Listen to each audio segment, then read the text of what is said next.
Right. మరి ఈరోజు ఆర్టికల్లోకి వచ్చేస్తే, సో ఇవాల్టి ఆర్టికల్ యొక్క title distress and dispute. So distress and dispute అనే టైటిల్తో మనకి ఈరోజు ఆర్టికల్ వచ్చింది. డిస్ట్రెస్ అంటే అర్థం ఏంటమ్మా? ఒక డిఫికల్టీ, ఒక సఫరింగ్, ఒక షార్టేజ్, వాటర్ డిస్ట్రెస్ ఉంది, లేదా ఏదో ఒక ప్రాబ్లం, మనం స్ట్రెస్లో ఉన్నాం, చాలా ఇబ్బందికరమైన పరిస్థితుల్లో ఉంటే దాన్ని డిస్ట్రెస్లో ఉన్నామని చెప్పి అంటాం. సో తీవ్రమైన ఇబ్బందికరమైన పరిస్థితిని మనం డిస్ట్రెస్ అంటాం. డిస్ప్యూట్ అంటే మీకు తెలుసు, వివాదం, తీవ్రమైన భేదాభిప్రాయం, గొడవ, ఇలాంటి దాన్ని మనం డిస్ప్యూట్ అని అంటాం. Karnataka and Tamil Nadu should evolve a distress sharing formula. Karnataka, Tamil Nadu distress sharing ఫార్ములాని ఇవాల్వ్ చేసుకోవాలి. అంటే వాటర్ ఉన్నప్పుడు ప్రాబ్లం లేదు, వాటర్ షార్టేజ్ వచ్చింది అనుకోండి, కర్ణాటక ఎక్కువగా వాడుకుంటే తమిళనాడు రైతులు ఇబ్బంది పడతారు, తమిళనాడు ఎక్కువ కావాలనుకుంటే కర్ణాటక రైతులు ఇబ్బంది పడతారు. అట్లా ఇద్దరికీ ఇబ్బంది కలగకుండా డిస్ట్రెస్ టైమ్స్లో వాటర్ని ఎలా షేర్ చేసుకోవాలి అనే విషయానికి రెండు రాష్ట్రాలు కూడా ఒక ఫార్ములాని గ్రాడ్యువల్గా డెవలప్ చేసుకోవాలి. ఇవాల్వ్ అంటే అర్థం ఏంటమ్మా? క్రమంగా అభివృద్ధి చేసుకోవాలి లేదా రూపొందించుకోవాలని చెప్పేసి మనం చెప్పొచ్చు. ఈ డిస్ట్రెస్ షేరింగ్ అంటే అర్థం ఏంటి? డిఫికల్ట్ టైమ్స్లో, షార్టేజ్ ఉన్న టైంలో వాటర్ని ఎలా షేర్ చేసుకోవాలని చెప్పి రెండు రాష్ట్రాలు కూడా ఒక ఫార్ములా బిల్డ్ చేసుకోవాలి అన్నారు. With the south west monsoon playing truant in its first half, a familiar distress situation has developed in the Kaveri basin. Okay, south west monsoon ఎలా ఉందమ్మా? It is playing truant. ఇది రాసుకోండి. ప్లే ట్రువెంట్ అంటే అర్థం ఏంటి? To fail to appear or perform as expected. అంటే ఏదన్నా play ట్రువెంట్, ఇది రాసుకోవాలి ఇలాగా. ప్లే ట్రువెంట్ అంటే అర్థం ఏంటి? నువ్వు నీ నుంచి ఏమైతే ఎక్స్పెక్ట్ చేశారో ఆ ఎక్స్పెక్టేషన్ ప్రకారం నువ్వు నడుచుకోకపోవడం. To fail to perform to the expectations అని అర్థము. అర్థమవుతుందా? To fail to appear or perform as expected, అది. So south west monsoon first హాఫ్లో ఏదైతే మనం ఎక్స్పెక్ట్ చేస్తామో ఎక్స్పెక్టేషన్స్కి తగ్గట్టుగా లేదు. మరి ఆ సిచ్యువేషన్ ప్రకారం మరి వాటర్ ఎనఫ్ వర్షం పడకపోతే ఏమవుతుంది? ఎ ఫెమిలియర్ డిస్ట్రెస్ సిచ్యువేషన్. ఫెమిలియర్ అంటే అర్థం ఏంటి? మనకి తెలిసిందే కదా. ఏంటి ఫెమిలియర్ అంటే? అంటే మనకి ప్రతిసారి పరిచయమైన, తెలిసిన డిస్ట్రెస్ సిచ్యువేషన్ అనేది డెవలప్ అయిపోయింది. ఎక్కడ డెవలప్ అయింది? In the Kaveri basin. ఇది వెరీ వెరీ ఇంపార్టెంట్. మరి బేసిన్ అనే పదానికి అర్థం ఏంటి? బేసిన్ అంటే నది మరియు దాని యొక్క ఉపనదులు నీటిని సేకరించే పరివాహక ప్రాంతము. నదులు మరియు దాని యొక్క ట్రిబ్యూటరీస్ అంటాం ఇంగ్లీష్లో. ట్రిబ్యూటరీస్ ఎక్కడెక్కడైతే వాటిలోకి వస్తుందో అదంతా కూడా మనకి కావేరీ బేసిన్ అవుతుంది. The principal riparian states Karnataka upstream and Tamil Nadu downstream have made little progress in evolving a distress sharing formula in the vexed dispute. Okay, the principal riparian states. Riparian అంటే అర్థం ఏంటమ్మా? దీని అర్థం ఏంటి చెప్పండి? అంటే a state situated along or connected to a river. ఒక రివర్తో కనెక్ట్ అయిన, రివర్ ఏ స్టేట్లో అయితే ఉంటుందో ఆ స్టేట్, రివర్తో సంబంధం ఉన్న రాష్ట్రాలు మనం రైపేరియన్ స్టేట్స్ అని అంటాము. కర్ణాటక ఏమో అప్ స్ట్రీమ్లో ఉంది, తమిళనాడు ఏమో డౌన్ స్ట్రీమ్లో ఉంది. అంటే కర్ణాటక వైపు నుంచి తమిళనాడు వైపు నది ప్రవహిస్తుంది అనమాట. అప్ స్ట్రీమ్లో కర్ణాటక ఉంది, డౌన్ స్ట్రీమ్లో తమిళనాడు ఉంది. అప్ స్ట్రీమ్లో ఉన్న కర్ణాటక వాటర్ ఆపేసిందంటే డౌన్ స్ట్రీమ్లో ఉన్న తమిళనాడుకి వాటర్ రాదు. అయితే ఈ రెండు states have made little progress. Have made little progress అంటే అర్థం ఏంటి? ఎటువంటి పురోగతిని సాధించలేకపోయాయి. లిటిల్ ప్రోగ్రెస్ అంటే ఆల్మోస్ట్ నో ప్రోగ్రెస్ అని అర్థం. In evolving a distress sharing formula. Distress sharing ఫార్ములాని రూపొందించుకోవడంలో రెండు ఫెయిల్ అయ్యాయి. In the vexed dispute. Vex అయిపోయామంటాం చూసారా, అలసిపోయాము, మాట్లాడి మాట్లాడి గొడవలాడి అలసిపోయామంటారు చూడండి, అలాంటి దాన్ని మనం ఏమంటాం? వెక్స్డ్ అంటాం. ఎప్పటి నుంచో తెగకుండా కంటిన్యూ అవుతున్న ఒక డిస్ప్యూట్ ఇది. ఇరు పక్షాలకి విసుగు తెప్పించేసి ఇబ్బంది పెట్టేసిన ఒక dispute. Okay, groups Chandu, Sasi banking, very good, clear. Once again heavy rain in the Kaveri catchment has come to the aid of both states. మరొకసారి కావేరీ క్యాచ్మెంట్ ఏరియాలో హెవీ రెయిన్ అనేది రెండు రాష్ట్రాలకి ఉపయోగపడింది. హెవీ రెయిన్ ఏంటమ్మా? క్యాచ్మెంట్ ఏరియాలో ఉన్న క్యాచ్మెంట్ ఏరియాలో ఎక్కువ వర్షం పడడం అనేది రెండు రాష్ట్రాలకి ఉపయోగపడింది. Has come to the aid. Aid అంటే సహాయం చేసింది. క్యాచ్మెంట్ ఏరియా అంటే అర్థం ఏంటమ్మా? The area from which rainfall flows into a river or reservoir. ఎక్కడి నుంచి అయితే రెయిన్ఫాల్ అనేది రివర్లోకి లేదా రిజర్వాయర్లోకి ప్రవహిస్తుందో దాన్ని మనం క్యాచ్మెంట్ ఏరియా అంటాం. తెలుగులో తీసుకుంటే వర్షపు నీరు నది లేక జలాశయంలోకి చేరే పరివాహక ప్రాంతం. Whether this will douse the embers or fan parochial flames remains to be seen. ఈ పదాలు చూడండి, చాలా ఇంట్రెస్టింగ్ వర్డ్స్ వచ్చాయి మీకు. Whether this will douse the embers. Douse the embers అంటే అర్థం ఏంటి? ఇవి రాసుకోవాలి మీరు. ఇలాంటి పదాలు మనకి ఇంపార్టెంట్. ఏం రాశారమ్మా? Douse the embers. It's an idiom. ఇలాంటి idiomatic terms important bank aspirants, especially SSC bank వాళ్ళకి. డౌస్ ది ఎంబర్స్ అంటే to reduce the remaining intensity of a conflict. అర్థం ఏంటి? మిగిలిన ఉద్రిక్తతని చల్లార్చడము. To reduce the remaining intensity of the conflict, గొడవ యొక్క ఇంటెన్సిటీ, తీవ్రతని తగ్గించడము. లేదా or fan parochial flames. Fan అంటే ఇక్కడ ఏంటి? ఫ్యాన్ అంటే మన పంకా కాదు, గాలి పంకా కాదు, మనకి ఇంట్లో వాడే ఫ్యాన్ కాదు. ఇక్కడ ఫ్యాన్ అనేది ఒక వర్బ్గా యూజ్ చేశారు. ఫ్యాన్ అంటే ఏంటి? ఇక్కడ రెచ్చగొట్టడం, పెంచడం అనే మీనింగ్ వస్తుంది. ఫ్యాన్ ద ఫ్లేమ్స్ అంటే అర్థం ఏంటి? To make conflict or anger or tension more intense. కోపాన్ని, ఉద్రిక్తతని పెంచడము. పెరోకియల్ ఫ్లేమ్స్ అన్నారు. పెరోకియల్ అంటే అర్థం ఏంటమ్మా? Narrowly focused on regional or local interests అంటే అర్థం ఏంటి? కర్ణాటక వాడు కేవలం వాళ్ళ రాష్ట్ర రైతుల గురించి మాత్రమే ఆలోచిస్తారు, తమిళనాడు వాళ్ళు కేవలం వాళ్ళ రాష్ట్ర రైతుల గురించి మాత్రమే ఆలోచిస్తారు. సో దీన్నే మనం ఫ్యానింగ్ పెరోకియల్ ఫ్లేమ్స్ అంటే అర్థం ఏంటి?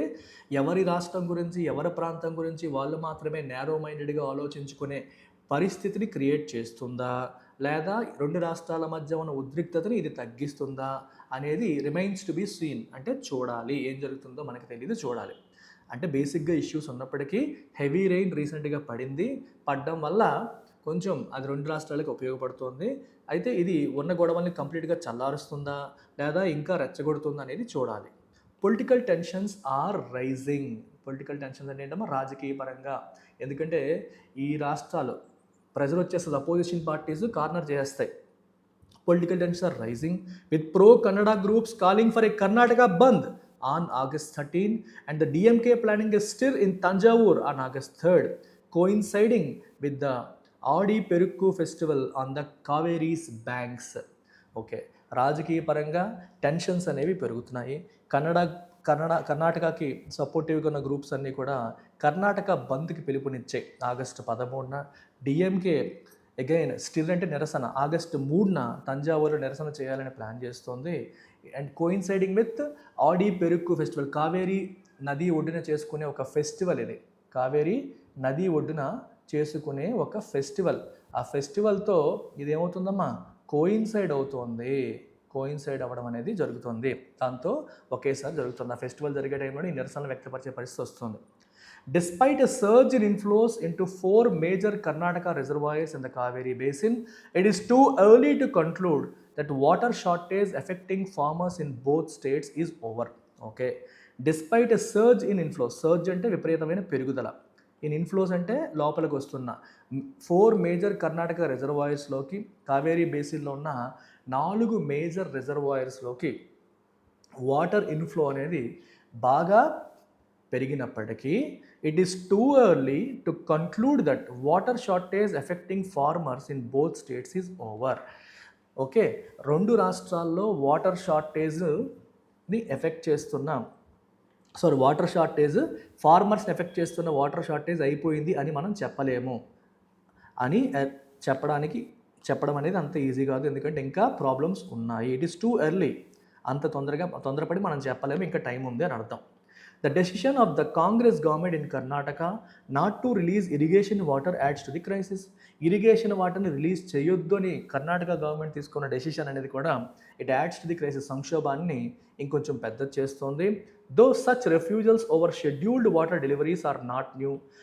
ఇప్పుడు యాజ్ పర్ అగ్రిమెంట్ అయితే పలానా టైంకి పలానా వాటర్ రిలీజ్ చేయాలని చెప్పి రూల్స్ ఉంటాయి, కానీ రూల్స్ వీళ్ళు ఫాలో అవ్వకపోవడం అనేది కొత్త ఏమీ కాదు, ఇంతకు ముందు కూడా ఇట్లాంటివి జరిగాయి. Consequently Biligundlu, the interstate border measuring point realized barely 1000 million cubic feet against the stipulated 31 TMCFT in July, the wettest month. Okay, ఈ బిల్లిగుండులు అనేది ఏదైతే ఉందో ఇంటర్స్టేట్ బార్డర్ మెజరింగ్ పాయింట్ అంటే realised barely 1000 million cubic feet against stipulated 31 TMCFT in July the wettest month అంటే తక్కువ వచ్చింది అని అర్థం. ఇక్కడ ఏం చెప్తున్నారమ్మా, మనకి అనుకున్న దానికంటే చాలా తక్కువ వచ్చింది. టీఎంసీఎఫ్టీ అంటే ఏంటమ్మా, 1000 million cubic feet. TMCFT, T అంటే 1000 మిలియన్ క్యూబిక్ ఫీట్, క్లియర్గా రాశారు 1000 million cubic feet against 31,000 million cubic feet. 31 ఉండాల్సింది కేవలం 1000 మాత్రమే వచ్చింది అని చెప్తున్నారు. సో చాలా తక్కువ వచ్చింది. స్టిపులేటెడ్ అంటే అఫీషియల్గా స్పెసిఫై చేసిన దాన్ని మనం స్టిపులేటెడ్ అంటాం. అంటే అఫీషియల్గా స్పెసిఫై చేసిన దానికంటే కూడా చాలా తక్కువ వీళ్ళు వచ్చింది వాటర్ అని చెప్పి అంటున్నారు. And July is generally wettest month, అంటే ఎక్కువ వర్షపాతం వచ్చే month July. Perhaps guided by forecasts of a deficient monsoon, Karnataka chief minister chose to err on the side of caution, anticipating an acute drinking water shortage ahead. అయితే ఈసారి monsoon డెఫిషియెంట్గా ఉండబోతోంది అంటే అర్థం ఏంటి, ఉండాల్సినంత మాన్సూన్ ఉండదు, వర్షపాతం తక్కువగా ఉండబోతోంది, మనకి మాన్సూన్ ద్వారా వచ్చే రెయిన్ఫాల్ తక్కువ ఉండబోతుందని చెప్పి రకరకాల ఫోర్కాస్ట్లు వచ్చే ఎల్నినో గురించి మాట్లాడుతున్నారు కాబట్టి.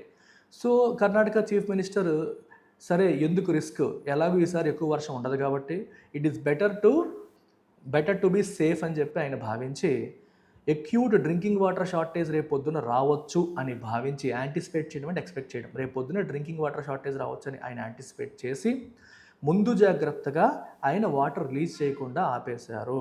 అయితే ఒకవేళ మీరు అడగొచ్చు, మరి కర్ణాటక చీఫ్ మినిస్టర్ చేసింది తప్పు అవ్వచ్చు కదా, ఒకవేళ వర్షం పడితే అని. తప్పు అయినా పర్లేదు, పడకపోతే అంటే వర్స్ట్ కేస్ సిచ్యువేషన్ దృష్టిలో పెట్టుకొని కర్ణాటకలో డ్రింకింగ్ వాటర్ షార్టేజ్ రాకూడదు అనేది మైండ్లో పెట్టుకొని ఆయన చేశారు. However this has proved costly for Tamil Nadu. దానివల్ల తమిళనాడుకి అది నష్టం కలిగించే పరిస్థితి వచ్చింది. ఏం జరిగిందమ్మా, తమిళనాడుకి అది ఇబ్బంది కలిగించే పరిస్థితి వచ్చింది. Which realized only about 3.6 TMCFT from June 1 to July and barely 10% of the 40 odd TMCFT prescribed by the Kaveri Water Disputes Tribunal and the Supreme Court. Supreme Court to Kaveri Water Disputes Tribunal 40 TMCFT పంపించాలని చెబితే కేవలం 3.6 FT మాత్రమే తమిళనాడుకి వచ్చింది. అంటే 10%, అంటే వాళ్ళకి రావాల్సిన దాంట్లో లెక్క ప్రకారం రావాల్సిన దాంట్లో కేవలం 10% మాత్రమే రావడం జరిగింది. దీనివల్ల తమిళనాడు నష్టపోయే పరిస్థితి కనిపిస్తుంది. The Kaveri water management authority at its July 30 meeting ratified the Kaveri Water Regulation Committee's directive that Karnataka release 3,500 cusecs to Billigundulu daily for 15 days from July 29. Okay, Kaveri water management authority July 30 జరిగిన మీటింగ్లో ratify అంటే approve చేసింది. ఏం approve చేసింది, Kaveri water regulation committee యొక్క directives అంటే ఆర్డర్స్ని ratify అంటే approve చేసింది. ఏంటది, కర్ణాటక రోజుకి 3,500 cusecs July 20 for 15 days July 29 నుండి పంపించాలని చెప్పింది. Although this quantum would not have met irrigation needs in తమిళనాడుస్ Kaveri delta, it would have provided some support to the ecosystem. అయితే ఈ క్వాంటమ్ అనేది would not have met irrigation needs in తమిళనాడుస్ Kaveri delta, తమిళనాడులో కావేరీ డెల్టాలో అవసరమైన irrigation needs fulfil చేస్తుందంటే fulfil చేయదు, కానీ at least కొంత సపోర్ట్ అయితే వస్తుంది. అంటే వాళ్ళ అవసరాలు కంప్లీట్గా తీరకపోవచ్చు, కానీ ఎంతో కొంత సపోర్ట్ అయితే వస్తుంది అని చెప్పేసి ఇక్కడ చెప్పడం జరిగింది. The CWMA's decision has upset farmers in Karnataka and the political class, but nature has intervened in a limited way. ఈ CWMA యొక్క డెసిషన్ అనేది కర్ణాటకలో ఉన్న ఫార్మర్స్ని అప్సెట్ చేసింది, అక్కడ రాజకీయ నాయకులను కూడా ఇబ్బంది పెట్టింది, కానీ నేచర్ ప్రకృతి లిమిటెడ్ వేలో ఇంటర్వ్యూన్ అయింది, అంటే మధ్యలో కొంచెం ఇంటర్ఫియర్ అయ్యింది, విషయంలో దూరింది, కొంత సమస్యని పరిష్కరించే ప్రయత్నం చేసింది, ఎందుకంటే సడన్గా వర్షాలు పడ్డాయి. If Karnataka finds the existing mechanism, the CWMA and CWRC inadequate, it can suggest alternatives. Already ఈ రెండు రాష్ట్రాల మధ్య ఉన్న గొడవల్ని సరిదిద్దడం కోసం ఉన్న ఈ మెకానిజమ్స్ ఇన్అడిక్వేట్ అని భావిస్తే, అవి సరిపోవు, దానివల్ల మాకు నష్టం జరుగుతుందని కర్ణాటక భావిస్తే ఆల్టర్నేటివ్స్ అంటే ప్రత్యామ్నాయాన్ని సజెస్ట్ చేయొచ్చు. But must first abide by the decisions of these institutions. కానీ ఈ ఇన్స్టిట్యూషన్స్ ఏవైతే నిర్ణయాలు ఇస్తున్నాయో వాటిని ఫస్ట్ ఫాలో అవ్వాలి. ఇన్స్టిట్యూషనల్ డెసిషన్స్ని ఫాలో అవ్వకపోవడం అనేది తప్పు. ఖచ్చితంగా వాటిని ఫాలో అవుతూ ఆ తర్వాత అది మాకు సెట్ అవ్వట్లేదంటే మీరు వేరేవి సజెస్ట్ చేయొచ్చు. With safeguard riparian states interest in line with tribal and supreme court. వాటి సుప్రీం కోర్ట్ ఇచ్చిన తీర్పులు, ట్రైబల్ ఇచ్చిన తీర్పులు తగ్గట్టుగా ఈ నదీ పరివాహక రాష్ట్రాలు ఏవైతే ఉన్నాయో ఆ రాష్ట్రాల యొక్క ప్రయోజనాన్ని కాపాడడం కోసమే ఈ ఇన్స్టిట్యూషన్స్ అనేవి ఉన్నాయి. ఈ ఇన్స్టిట్యూషన్స్ ఇచ్చిన డెసిషన్స్ని ఫాలో అవ్వాల్సిన రెస్పాన్సిబిలిటీ కర్ణాటకకి ఉంది. Unlike his ప్రీడెసెసర్స్, Tamil Nadu chief minister C Joseph Vijay reached out to his Karnataka counter part decay Shivakumar. But mister Shivakumar has asked mister Vijay to differ his August 3 Bengaluru visit. అయితే అంతకుముందున్న ప్రీడెసెసర్స్, తనకంటే ముందున్న వాళ్ళు ఇలా కాకుండా తమిళనాడు చీఫ్ మినిస్టర్ విజయ్ మాత్రం కర్ణాటక కౌంటర్ పార్ట్ డికే శివకుమార్ని కలవడానికి ప్రయత్నం చేశారు. కలుద్దామని అన్నారు. ఆగస్టు 3 నేను బెంగళూరు వస్తాను, కలుద్దామని చెప్పి అంటే డికే శివకుమార్ మాత్రం తన ఆగస్టు 3 బెంగళూరు విజిట్ని వాయిదా వేసుకోండి, తర్వాత కలుద్దామని చెప్పి చెప్పడం జరిగింది. However, this episode should not deter the two states from making a renewed bid to work out a distress sharing formula. అయితే ఇట్లా రెండు రాష్ట్రాల మధ్య గొడవ జరిగింది అనే విషయం, ఎపిసోడ్ అంటే ఈ ఇన్సిడెంట్, ఇప్పుడు జరిగిన ఈ సిరీస్ ఆఫ్ ఇన్సిడెంట్స్ అనేవి షుడ్ నాట్ డిటర్ అంటే discourage two states from making a renewed bid. అయిపోయింది, మళ్ళీ ఫ్రెష్గా బిడ్ అంటే ప్రయత్నం, టు వర్కౌట్ డిస్ట్రెస్ షేరింగ్ ఫార్ములాని మళ్ళీ ఫ్రెష్గా వర్కౌట్ చేసుకుందాం అవసరమైతే, ఆ ప్రయత్నాన్ని ఆపకూడదు. ఇప్పుడు ఏదో గొడవ జరిగింది కదా అని చెప్పేసి ప్రయత్నించకుండా అయితే ఉండకూడదు. The last of which was attempted nearly 25 years ago. 25 సంవత్సరాల క్రితం అటెంప్ట్ చేయబడింది ఈ డిస్ట్రెస్ షేరింగ్ ఫార్ములాని తయారు చేసే ప్రయత్నం. Mister Vijay should also take a cue from his counterpart in handling the Kaveri issue by bringing together other political parties in the state. So DK Shivakumar ఎలాగైతే కర్ణాటకలోని అన్ని పొలిటికల్ పార్టీస్ని ఒక తాటిపైకి తీసుకొచ్చారో, విజయ్ కూడా అన్ని పొలిటికల్ పార్టీస్ని ఒక తాటిపైకి తేవాలి, అందరూ ఒక మాట మీద ఉండి తమిళనాడు ప్రయోజనాల కోసం ప్రయత్నం చేయాలి. తన కౌంటర్ పార్ట్ అంటే ఎవరు? డికే శివకుమార్. అంటే తన పొజిషన్లో అపోజిట్ టీంలో ఉన్న వాళ్ళని కౌంటర్ పార్ట్స్ అని చెప్పి అంటాం, అలా అనమాట. సో ఇది విజయ్ చేయాల్సిన పని. ఇది కర్ణాటక మరియు తమిళనాడు మధ్య ప్రతి సంవత్సరం వర్షాకాలంలో వచ్చే గొడవలకి సంబంధించిన ఆర్టికల్. సో దీనికి సంబంధించిన పూర్తి వొకాబులరీ అంతా కూడా మీకు ఈ పీడిఎఫ్లో ఉంది. పీడిఎఫ్ మన వెబ్సైట్లో మీరు పర్చేస్ చేసుకోండి. యాప్లో మీకు పీడిఎఫ్ సేల్ దొరకట్లేదు, యాప్లో చిన్న ఇష్యూ ఉంది. We will sort out by today. App issue sort out చేస్తాం. బట్ బిఫోర్ దట్ మీరు website is working as usual, మీరు వెబ్సైట్లో దీన్ని ఉపయోగించుకోవచ్చు. సో మరి హై లెవెల్ క్యాట్ RCMCQs దీన్ని బేస్ చేసుకొని మనం ఒకసారి చూసేద్దాం. టోన్ ఏంటి, ఆధార్ యొక్క టోన్ ఎలా ఉంది? Even handed but admonitory, recognizing Karnataka's water security concerns while insisting on institutional complaints and renewed interstate cooperation. Even హ్యాండెడ్గా ఉందా లేదా ఫుల్గా తిట్టేసేలా ఉందా? ఈవెన్ హ్యాండెడ్ అంటే అర్థం ఏంటి? ఒకవైపు పూర్తిగా ఒకరి వైపు వెళ్ళిపోకుండా రెండు పక్షాల ఇష్యూస్ని సార్ట్అవుట్ చేసుకుంటూ రెండు పక్షాల గురించి మాట్లాడుతూ వెళ్తే దాన్ని ఈవెన్ హ్యాండెడ్ అని చెప్పేసి అంటాం. We call it even handed. So Karnataka యొక్క కన్సర్న్ కూడా వాళ్ళు ఎక్నాలజ్ చేస్తున్నారు, ఎందుకంటే డ్రింకింగ్ వాటర్ క్రైసిస్ రావచ్చు అని చెప్పి భావిస్తున్నారు కాబట్టి. సో మనకి ఇది కరెక్ట్ ఆన్సర్ అవుతుంది. స్ట్రాంగ్లీ సింపథెటిక్ టు తమిళనాడు అంటే తమిళనాడు పట్ల ఎక్కువ సింపతి చూపిస్తున్నారు, కర్ణాటకని పట్టించుకోలేదు అని.